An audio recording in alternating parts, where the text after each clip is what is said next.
So friends, now that we have learned Maven, it is time for us to start creating some real utility applications and testing them. Okay.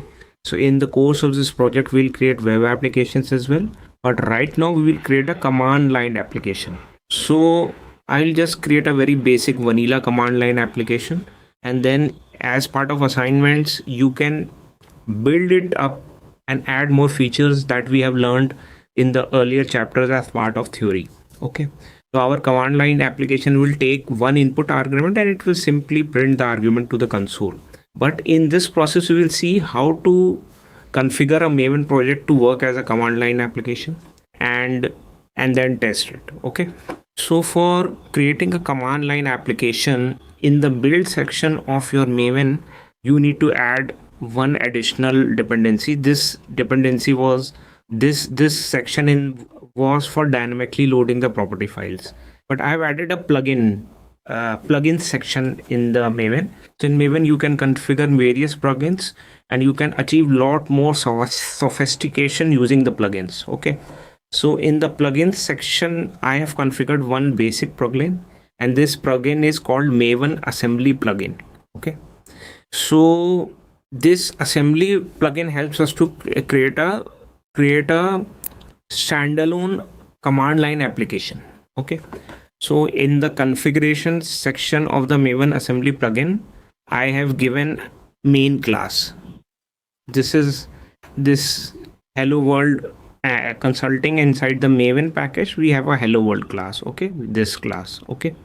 So here we are simply printing a welcome message and we are printing the first argument that we have passed. And you see, we are calling args.0. We are printing on the console. And then we have given this descriptor reference. This is when you build your project is built as a jar. But when you have added this assembly plugin, it will build an additional jar and it will append this name at the end of that jar. And in this case, it will copy all these dependencies, which is, all the external libraries which your Maven application needs to run. It will copy it inside that jar only, so that if you transfer this jar to any other system as well, where there is no Maven, there is no internet, no nothing, it will still work because all the dependency that it requires, it is present inside it only. Okay.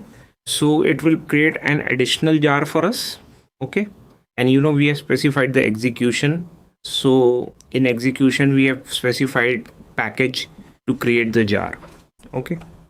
So if we now simply build the project by saying mvn clean is used to remove the previous class files and installed, or maybe we can do mvn clean package as well, but let's do mvn clean install.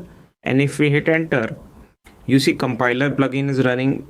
So this is the default plugin configured in Maven. You don't need to add a plugin for this. Similarly, resource plugin is running as well because this is again our default plugin in Maven. We don't need to call it. There are other plugins as well. Compiler plugin is again running for the test folders. Surefire plugin is running. So all these plugins are default plugin. Maven run them as a by default. You don't need to explicitly configure them. Okay. Similarly, the jar plugin, this is also default. Now this is our plugin, Maven assembly plugin. Since we have added this plugin here, that is why this is running. If we have not added it, it would have not run. And it is creating this folder structure for our jar. So wherever it needs to add, it is adding. Some places it is saying skipping because all these things have been previously added. And like this, it is creating. So see, it is creating this building jar.